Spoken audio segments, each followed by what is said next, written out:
máa gba ìyìn wa.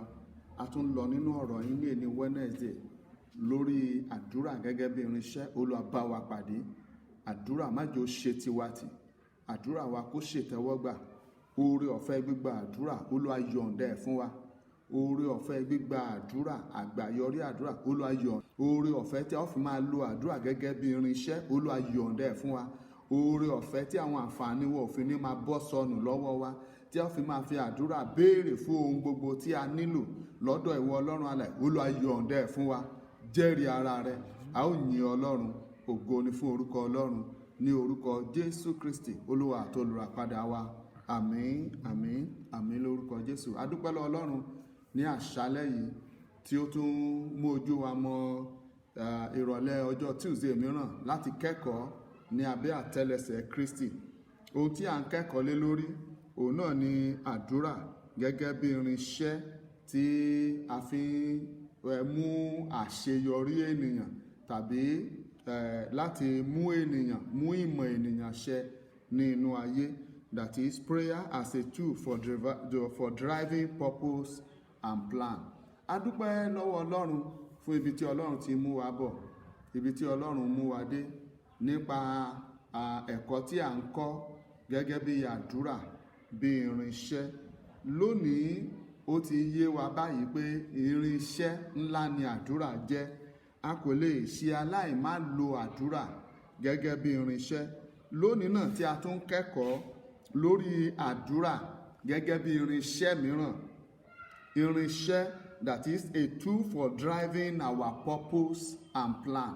Gbogbo ènìyàn ló ní èrògbà nínú ayé, tàbí kí n pè báyìí pé ìpè tí Ọlọ́run pè àwọn ènìyàn sí nínú ilé ayé ó jẹ́ ìpè tí ó ní agbára. Ìpè olúkúlùkù ènìyàn ló níbi tí Ọlọ́run pè é sí, tàbí ohun tí a rán ènìyàn wá lé ayé wá ṣe. Ohun tí a rán ènìyàn wá sí inú ilé ayé wá ṣe.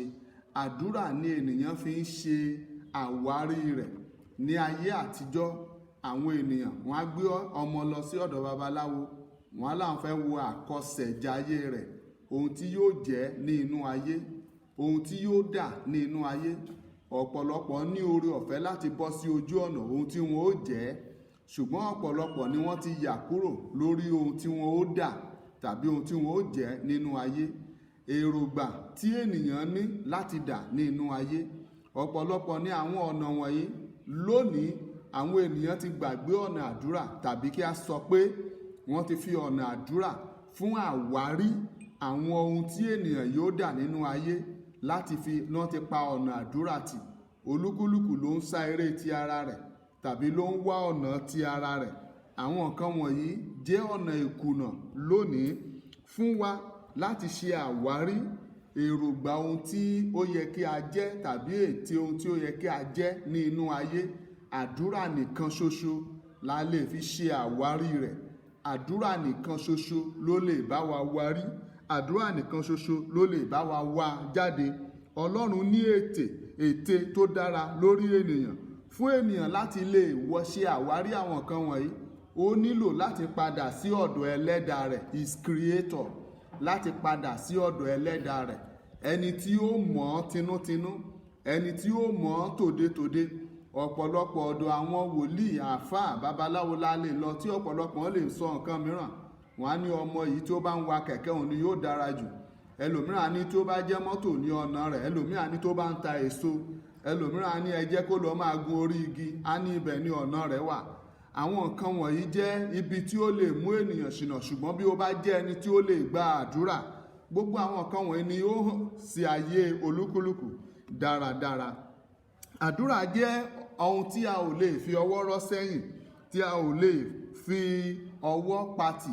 Bí ó ti wù kí ènìyàn ní ọgbọ́n tó, bí ó ti wù kí ó ní ìmọ̀ tó, bí ó ti wù kí ó ní ọ̀nà ìṣoríire tó, bí ó ti wù inú ìdílé tí ó wù kí a lè bí sí irú eléyìí kí ó ti ṣoríire rẹ̀ tó, ọ̀nà ẹlẹ́dàá rẹ̀ kò lè pátì.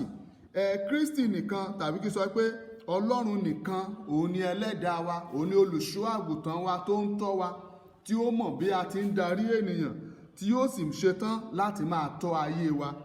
lórúkọ Jésù. Gbogbo ẹ̀yin tí ẹ̀ ń gbọ́ mi yìí, ìtọ́ni Ọlọ́run nípasẹ̀ àdúrà kò ní fi yín sílẹ̀. Kò sí ohun tí a lè ṣe, kò sí agbára tí a lè sà láìsí agbára Ọlọ́run. Ohun tí a bá kíyèsí, a ó rí wípé Ọlọ́run nìkan. Nínú ìwé Éfésù orí 2 ẹsẹ̀ 10, Pọ́ọ̀lù àpọ́sítélì sọ fún wa wípé iṣẹ́ ọwọ́ rẹ̀ ni a jẹ́, ẹ̀dá rẹ̀ ni a jẹ́, ẹni tí ó dá wa nípasẹ̀ Kristi Jésù. Ó ní òun sì lè ṣe ohun gbogbo nínú Kristi, ẹni tí ó fi agbára fún òun. A rí pé ó tún sọ bẹ́ẹ̀ bákan náà. Ṣùgbọ́n nípasẹ̀ Kristi yìí, òun la lè ṣe gbogbo iṣẹ́ rere gbogbo. Ó ní èmi lè ṣe ohun gbogbo nínú Kristi, ẹni tí ó fi agbára fún mi, ẹni tí ó fún ọ lóore ọ̀fẹ́, ẹni tí ó fún ọ ní agbára àṣeyọrí ní ojú ọ̀nà ibi tí Ọlọ́run fi olúkúlùkù lé. Ọlọ́run nìkan ló ń mú ènìyàn ṣe àṣeyọrí. Ọlọ́run ló ń mú ènìyàn lu àlùyọ. Ọlọ́run ló ń fi okun kún okun ènìyàn. Ọlọ́run ló ń fi agbára kún agbára ènìyàn. Gbogbo ènìyàn tó bá ní àṣeyọrí láyé yìí kò ṣe nípasẹ̀ agbára rẹ̀ bí kò ṣe ti agbára Ọlọ́run. Ìdí nìyí tí a ò fi gbọdọ̀ fi Ọlọ́run sílẹ̀. Nítorí náà, a fẹ́ wo àwọn ọ̀nà wọ̀nyí ní inú àdúrà. Pàápàá Bíbélì ti ṣe kọ́ wa nípa bí àdúrà ṣe jẹ́ ọ̀nà láti gba agbára àṣeyọrí tàbí ìmúṣẹ ayé ènìyàn, bí ènìyàn ṣe lè rí nípasẹ̀ àdúrà. Àwọn nǹkan wọ̀nyí ni a fẹ́ gbé yẹ̀wò. Bí ó ti wù kí ènìyàn rẹwà tó tàbí kí ọ̀nà ènìyàn ní agbára tó, ẹlẹ́ran ara ní ènìyàn. Kò sí agbára tí ènìyàn ní àyàfi agbára tí Ọlọ́run bá fún ènìyàn ní inú àdúrà. Ẹ jẹ́ ká wo àwọn ìgbésẹ̀ wọ̀nyí. Ìgbésẹ̀ àkọ́kọ́ òun náà ni wíwá ète Ọlọ́run. Kí ni Bíbélì sọ fún wa? Wíwá ète Ọlọ́run, searching the overall purpose of God. Searching the overall purpose of God. Wíwá ète Ọlọ́run gbogbo. Kí ni àwọn ọ̀nà wo ló ti nílò ète Ọlọ́run?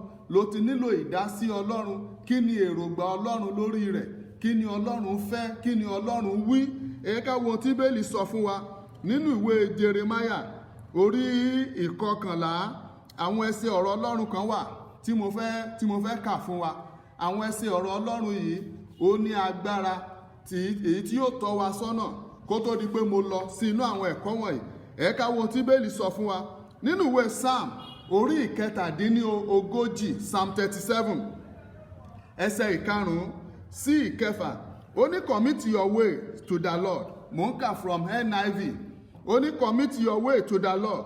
Trust in him. He will do this. And verse 6, ó ní he will make your way righteous. He will make your way righteous shine like thy dawn. Ó ní the justice of your cause like the noonday.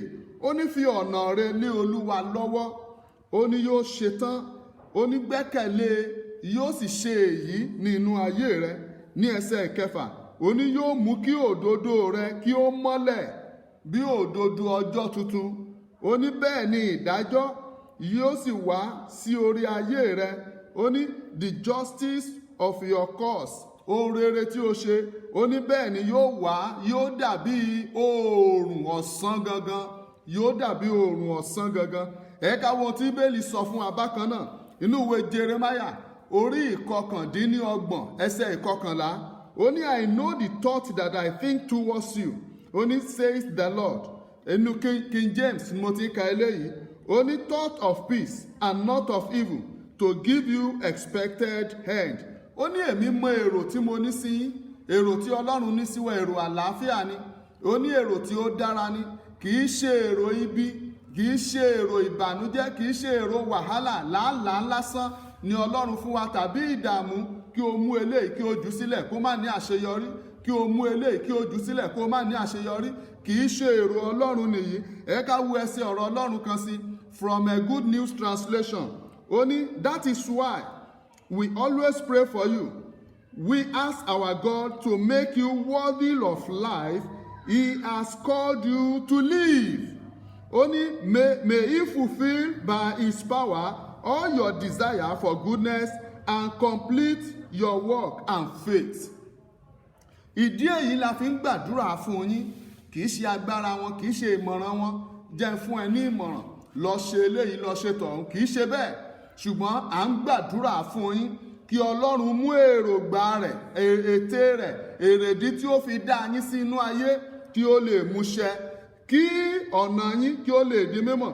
Ó ní may he fulfill by his power, kí Ọlọ́run kí ó lè múṣẹ nípasẹ̀ agbára rẹ̀ àwọn ohun rere wọ̀nnì àti ẹni ní inú ọkàn. The desire, all your desire for goodness, ogun àwọn ohun rere wọ̀nnì tí ẹni ní ọkàn kí ó lè múṣẹ ní rere, àti bẹ́ẹ̀ bẹ́ẹ̀ bẹ́ẹ̀ lọ àwọn nǹkan wọ̀nnì tí ẹni ní inú ọkàn. Ẹ fẹ́ ṣe tibí, ẹ fẹ́ ṣe tọ̀ nípasẹ̀ àdúrà. Ǹjẹ́ ẹ ti gbàdúrà nípa rẹ̀? Ǹjẹ́ ẹ béèrè lọ́wọ́ Ọlọ́run? Ǹjẹ́ ẹ mú tọ̀ Ọlọ́run? Ǹjẹ́ ẹ bá Ọlọ́run sọ? Ọlọ́run nìkan ló lè tọ́ yín. Nítorí náà ẹ jẹ́ wá wo lọ sínú àwọn ẹ̀kọ́ wa. Àkọ́kọ́ sọ wípé wíwá èròǹgbà Ọlọ́run gbogbo. Wíwá èròǹgbà Ọlọ́run. Nínú wíwá èròǹgbà Ọlọ́run yìí, seeking the overall purpose of God. Jeremiah 29:11. Ó ní mo mọ èrò tí mo ní sí yín. Èrò Ọlọ́run fún ayé rẹ kì í ṣe èrò làálàá máa sá kiri from pole to pole. Máa sá káàkiri from one angle to another angle.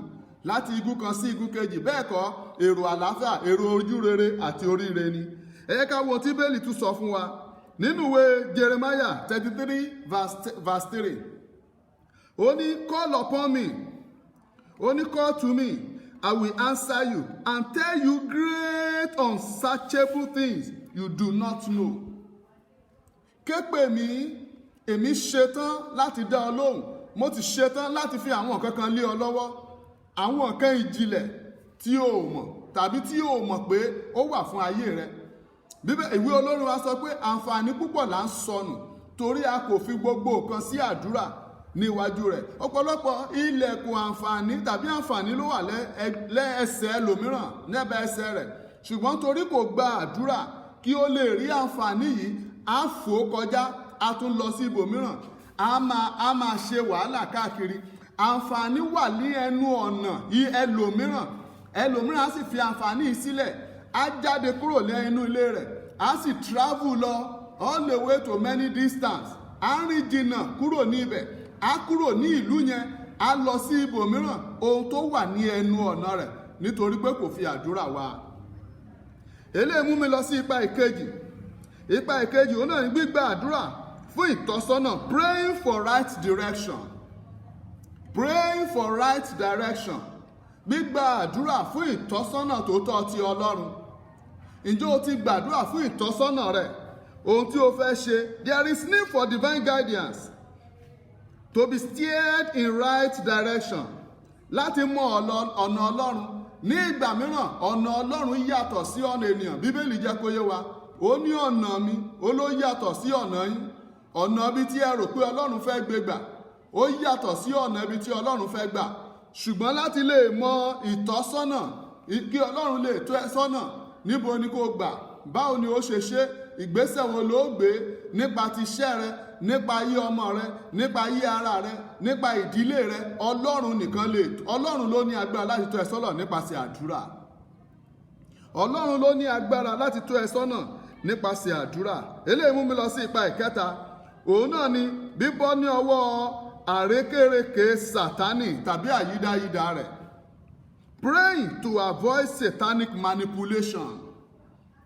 Gbígbàdúrà láti bọ́ lọ́wọ́ àrékérekè Sátánì tàbí àyídáyídá rẹ̀. Ọ̀pọ̀lọpọ̀ ní àwọn tí Sátánì tí ó ti yí iṣẹ́ wọn po, tó ti yí ayé wọn po, ó ti dojú ayé wọn bolẹ̀ nítorí wọn ò lè gbàdúrà. Àdúrà ló lè kápá Sátánì. Àdúrà ló lè sọ Sátánì di aláìlágbára lórí ayé rẹ, lórí ìdílé rẹ, ní ọ̀nà rẹ gbogbo. Òun ló lè kápá rẹ̀. Gbogbo àwọn ibi tó ti ń bá ìjákulẹ̀ pàdé, àdúrà ló lè mú ẹ fò. Kì í ṣe ẹbọ, kì í ṣe iye oògùn, kì í ṣe iye agbára rẹ, bí kò ṣe nípasẹ̀ àdúrà. Nítorí pé Ọlọ́run ni ẹlẹ́dàá gbogbo ènìyàn.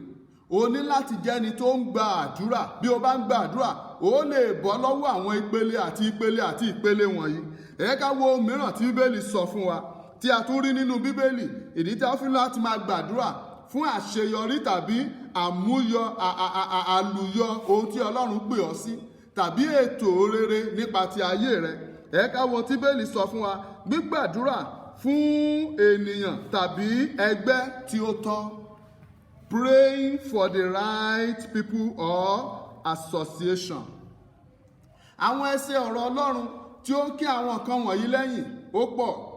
Àwọn ẹsẹ̀ ọ̀rọ̀ Ọlọ́run tó pọ̀ ló ń kí àwọn nǹkan wọ̀nyí lẹ́yìn. Nínú ìwé Kọ́ríńtì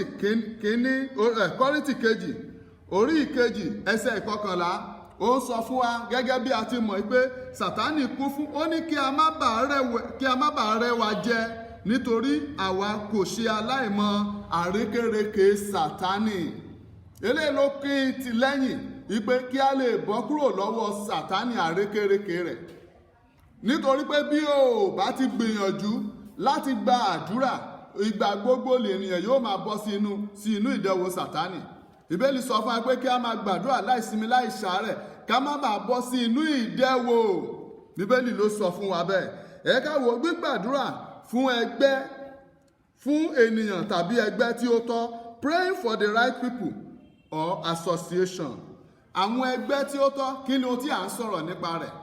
Ṣé ìwọ náà fẹ́ gbà sí iṣẹ́ àbí ìwọ ló fẹ́ gbà yàn síṣẹ́? Ṣé ìwọ ló fẹ́ gbà sílé àbí ìwọ ló fẹ́ gbà yàn sílé? Àbí o fẹ́ darapọ̀ mọ́ àwọn kan àbí o fẹ́ mú ẹnìkan mọ́ra? Ǹjẹ́ o ti gbàdúrà nípa rẹ̀? Alábàjọ tí ọ̀pọ̀lọpọ̀ ló ń gbàdúrà, ó gbé ìgbésẹ̀ kan ó sì kábàámọ̀ nípa rẹ̀.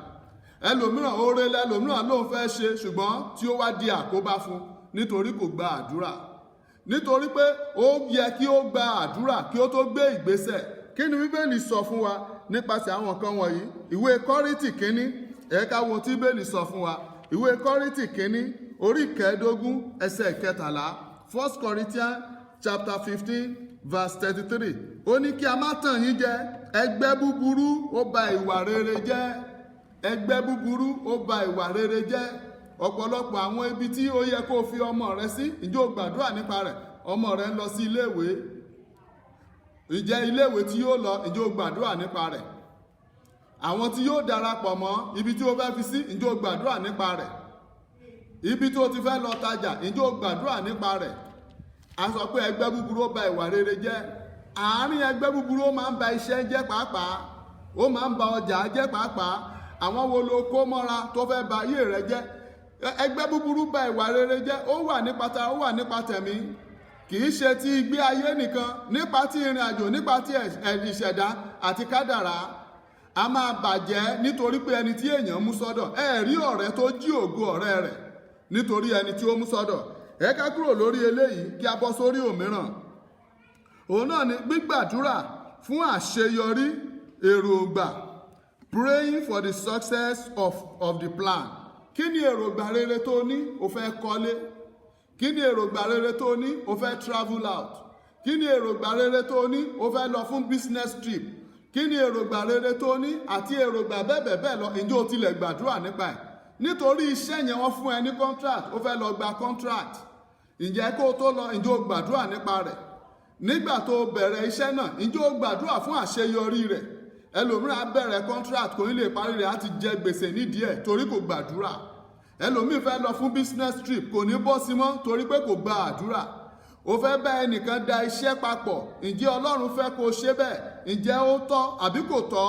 Ǹjẹ́ o gba àdúrà? O gbàdúrà. Alábàjọ tí àwọn kan wọ̀nyí fi ń ṣẹlẹ̀, eléyìí tí inú rẹ ò dùn sí, kì í ṣe èròǹgbà Ọlọ́run. Ọ̀pọ̀lọpọ̀ ní ohun tí a ń pè ní bí Ọlọ́run ṣe fẹ́. Ẹ má jẹ́ ká gbàgbé pé èrò Ọlọ́run sí èrò àlàáfíà ni, kì í ṣe èrò ibi tàbí ti wàhálà tàbí ìjákulẹ̀. Ohun tí o fi lé Ọlọ́run lọ́wọ́, Ọlọ́run ò lè dá sí. Nítorí náà o ní láti jẹ́ni tí ó ń gba àdúrà. Kí ni Bíbélì sọ fún wa? Lọ wo ìwé Psalm 20. Bíbélì sọ fún ẹni tó bá ó ní fi ọ̀nà rẹ̀ lé Ọlọ́run lọ́wọ́ yóò máa tọ́. Psalm 20 verse 4, Proverbs 16:9, Psalm 138 verse 8a. Kà á fún ara rẹ. Àwọn kan wọ̀nyí fi ẹsẹ̀ rẹ̀ múlẹ̀. Fi ọ̀nà rẹ̀ lé Ọlọ́run lọ́wọ́. Fi èròǹgbà rẹ̀ lé Ọlọ́run lọ́wọ́. Ọlọ́run ṣetán láti máa tọ́ ayé rẹ. Eléyìí mú lọ sí ohun mìíràn. Ó ní praying for wisdom of execution. Jọ̀ọ́ máa gbàdúrà fún ọgbọ́n ìgbésẹ̀. Ọgbọ́n ìgbésẹ̀, báwo ni kó o ṣe ṣe? Ó di ẹni tó mọ̀ ọ́ ṣe láàrin ẹgbẹ́. Ó di ẹni tó mọ̀ ọ́ ṣe láàrin ọ̀rẹ́. Ó di ẹni tó mọ̀ ọ́ ṣe láàrin àwọn ojúlùmọ̀. Kí ni Bíbélì sọ fún wa? Wò ó lọ́wọ́ ìwé Jákọ́bù, ó ní ìjókòó ẹnikẹ́ni fún ọgbọ́n, ó ní ẹ jẹ́ kí ó béèrè. Kì í ṣe ti nípasẹ̀ agbára ènìyàn. Báwo ló ṣe ṣe? Ó fi ọgbọ́n gbé nǹkan míì kalẹ̀. Wọ́n ó béèrè pé báwo ló ti ṣe ṣe, báwo ló ṣe jẹ́. Ìwọ nìkan ló ní ọgbọ́n. Lọ́wọ́ ìwé Exodus orí 31 verse 1 to 5. Ó rí ohun tí Ọlọ́run, nígbà tí Ọlọ́run tó àwọn ọmọ Ísírẹ́lì, ohun tó já sí fún wọn. Exodus 36 náà kọ́ verse 1 to 4. Lọ́kà béèrè fún ọgbọ́n ìgbésẹ̀ nínú ohun gbogbo. Ọgbọ́n láti gbé ìgbésẹ̀. Wisdom to execute things. Wisdom to execute your plans. Wisdom to execute all those good things you have in your heart. Béèrè fún ọgbọ́n rẹ̀. Kí ni ohun mìíràn tí a tún rí? Òun náà ni pé pray for the financial resources as necessary. Ọ̀nà ìbáwọlé owó rẹ tàbí ọ̀nà orísun ibi tí owó ń bá wọlé fún ọ. Iṣẹ́ rẹ ni, okòwò rẹ ni, máa gbàdúrà fún ní ìgbà gbogbo. Ó dára láti gbàdúrà fún iṣẹ́ ènìyàn. Olúwa di iṣẹ́ mi mú. Olúwa di okòwò mi mú. Olúwa di ọ̀nà mi mú. Olúwa orísun ibi tí mo ti rí jẹ má jẹ́ ó dì. Ẹni tó ràn mí lọ́wọ́, Olúwa ràn lọ́wọ́. Bó bá yí pé à ń ràn ẹ́ lọ́wọ́ ni, àti bẹ́ẹ̀ lọ. Gbàdúrà fún orí ilẹ̀ ibi tó ti ń tajà. Gbàdúrà fún orí ilẹ̀ ibi tí ọ́fíìsì ẹ wà. Gbàdúrà kò sí ibi tí ènìyàn dé tí Sátánì ò ti lè mú ènìyàn bọ́, tí ò ti lè jábọ́. Ìdí ni tó fi láti máa gbàdúrà fún orísun ibi tí Ọlọ́run ń gbà láti máa rán ìbùkún sí ayé rẹ. Ìdí ni tó fi láti máa gbàdúrà.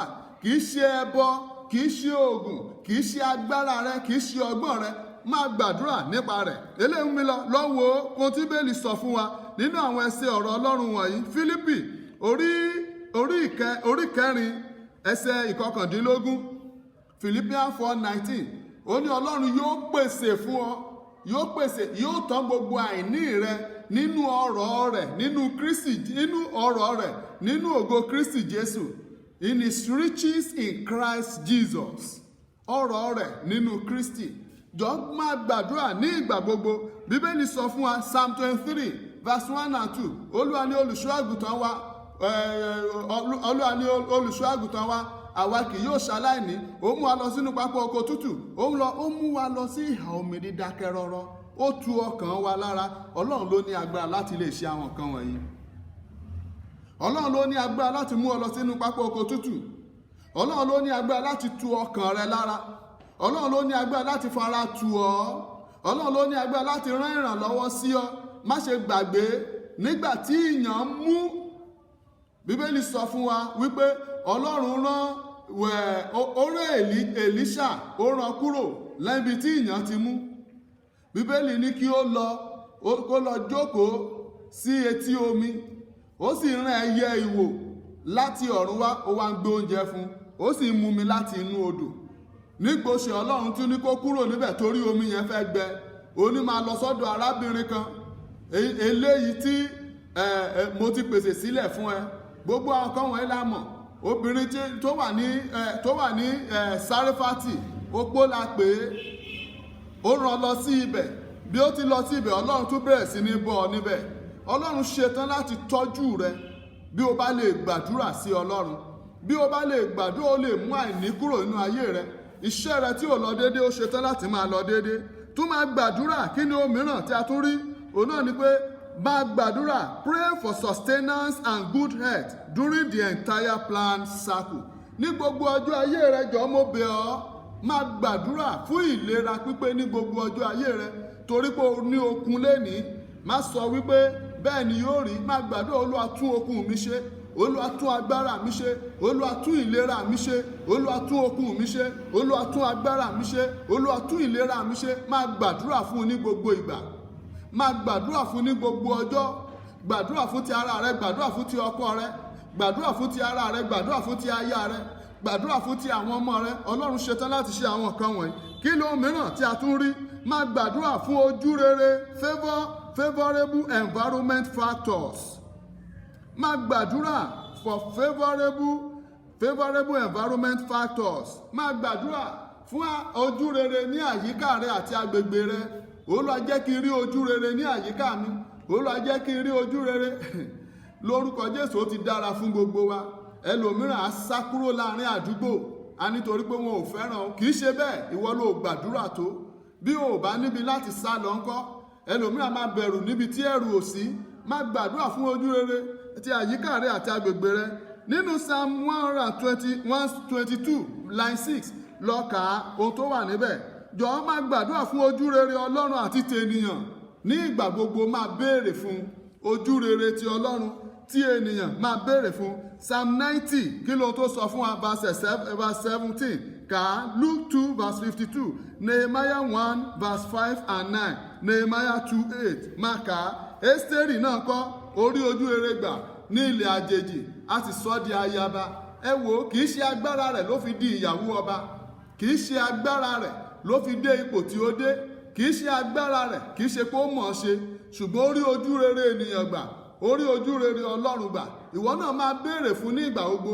Olúwa fún mi lójú rere ènìyàn àti Ọlọ́run. Olúwa fún mi lójú rere rẹ̀ àti ojú rere ènìyàn gbogbo. Bíbélì ní ibikíbi tí a bá dé ó lóun yóò gba ibẹ̀ fún wa. O ò tí ì gbàdúrà pé kí Ọlọ́run gba ibi tó wà fún ọ. O ò tí ì gbàdúrà fún ojú rere àti ènìyàn. Ẹ ká wo arákùnrin kan sọ fún wa, à ń pè ní arákùnrin Chuck Exler. Ó ní pray and plan and pray. Má fi ìkan sílẹ̀ nínú méjèèjì. Ó ní máa gbàdúrà kí o sì máa ní èròǹgbà. Ó ní máa ní èròǹgbà kó o máa gbàdúrà. Má gbàdúrà nìkan kó o fi èròǹgbà sílẹ̀. Nítorí pé àdúrà yóò ṣiṣẹ́ lórí èròǹgbà rere tí o bá ní. Bí o bá wá ní èròǹgbà rere tí ò bá sí àdúrà níbẹ̀, èròǹgbà rere lè forí ṣánpọ́n. Ó lè forí ṣánpọ́n. Ìdí ni tí o fi láti jẹ́ ẹni tó ń gba àdúrà. Ẹ ká wo arákùnrin kan, à ń pè ní Pastor Mark Batson. Ó sọ nínú ọ̀rọ̀ rẹ̀, ó ní pray as if it depends upon God and work as if it depends on you. Ó ní máa gbàdúrà bíi pé Ọlọ́run nìkan ló gbẹ́kẹ̀lé, kí o sì máa ṣiṣẹ́ bíi pé o ò ní olùrànlọ́wọ́. Gbàdúrà bíi pé ìrànlọ́wọ́ tàbí ìgbẹ́kẹ̀lé rẹ ò sí ní ibikíbi pé Ọlọ́run nìkan náà ni. Ṣiṣẹ́ bíi pé o ní olùrànlọ́wọ́, bíi pé ìwọ fún ara rẹ ló dá wà. Àwọn kan wọ̀nyí yóò ràn ẹ́ lọ́wọ́. Àwọn kan wọ̀nyí yóò tún ayé rẹ ṣe, yóò mú kí ìgbé ayé rẹ kó ní ìtumọ̀. Nítorí náà ẹ̀yin ènìyàn Ọlọ́run, gbígba àdúrà ní àkókò tá a bá ní èròǹgbà ó dára púpọ̀. Nígbà tí a bá mú àwọn èròǹgbà rere ṣẹ, kí a máa gba àdúrà, kí a máa gba àdúrà. Nígbà tí a bá tún ní àwọn èròǹgbà rere yìí tó bá wá sí ìmúṣẹ, kí a máa gba àdúrà. Bí a ti ṣe eléyìí, Ọlọ́run ọ̀run fún ara rẹ̀ lórúkọ Jésù a máa bùkún iṣẹ́ ọwọ́ wa, a máa bùkún èròǹgbà wa, a sì dára fún wa. Ẹ̀yin ènìyàn Ọlọ́run, àkókò tó láti máa gba àdúrà, láti fi àdúrà ṣe ohun gbogbo. Gbígba àdúrà ní ohunkóhun tí a fẹ́ ṣe. Gbàdúrà fún ìlú rẹ, gbàdúrà fún orílẹ̀-èdè, gbàdúrà fún ọ̀rẹ́ rẹ, gbàdúrà fún àyíká rẹ, gbàdúrà fún aya rẹ, gbàdúrà fún ọkọ rẹ, gbàdúrà fún ọmọ rẹ, gbàdúrà fún iṣẹ́ rẹ. Àdúrà jẹ́ irinṣẹ́ tó lágbára. Oore ọ̀fẹ́ tí a ó fi lè máa ṣe, Ọlọ́run yóò gbé wọ̀ wá. Ẹ̀yin olùgbọ́ mi, oore ọ̀fẹ́ gbígba àdúrà ẹ mọ́ kó yọ̀ǹda ẹ̀ fún yín. Lórúkọ Jésù, bí ẹ ti ń gbàdúrà, agbára àṣeyọrí kó wọnú iṣẹ́ yín, agbára àṣeyọrí kó wọnú ayé yín, kó dára fún yín, kẹ́rí àánú gbà. A ó yìn Ọlọ́run. Ògo ni fún orúkọ Ọlọ́run ní orúkọ Jésù Kristi Olúwa wa. Àmín.